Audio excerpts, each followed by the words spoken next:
L'esprit du débutant. La réduction du stress par pleine conscience a rendu célèbre l'exercice du raisin sec.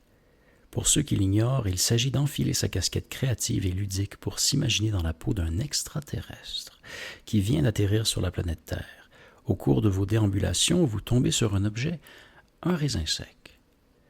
Comme vous n'avez jamais rien vu de tel, vous le tenez et l'examinez soigneusement. Vous en explorez la forme, la couleur, les contours, la taille et peut-être même la transparence s'il s'agit d'un raisin doré. Puis, vous sollicitez vos sens.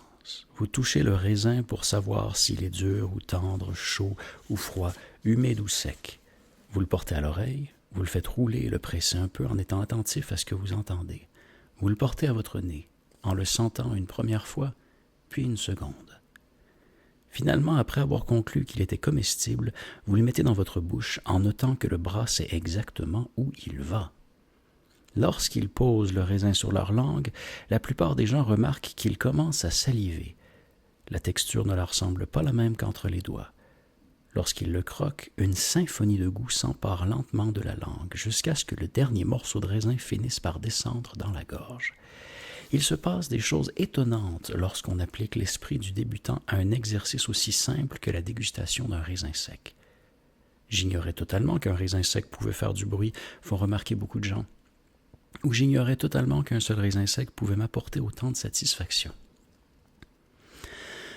Un monsieur d'un certain âge qui participait à un exercice collectif s'est exclamé « J'ai passé ma vie à avaler des raisins secs par poignées entières, c'est fascinant. » Il a marqué une pause avant d'ajouter « Je me rends compte seulement maintenant que je n'aime même pas ça. » Tout le monde a éclaté de rire. Combien de choses faisons-nous de manière routinière sans vraiment les aimer, ou même savoir si elles sont bonnes pour nous? Selon le maître zen japonais Suzuki Roshi, dans l'esprit du débutant, il existe de nombreuses possibilités. Dans l'esprit de l'expert, il en existe peu.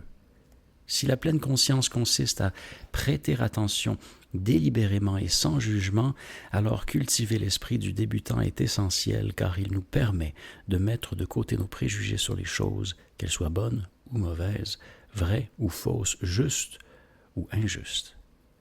Au lieu de quoi, nous portons sur elles un regard curieux et neuf. Nous mangeons un raisin sec pour la première fois. Quand nous apprenons à intégrer l'esprit du débutant à notre vie quotidienne, les possibilités semblent infinies, nous racontent Elisha Goldstein et Bob Starr dans La vie en pleine conscience.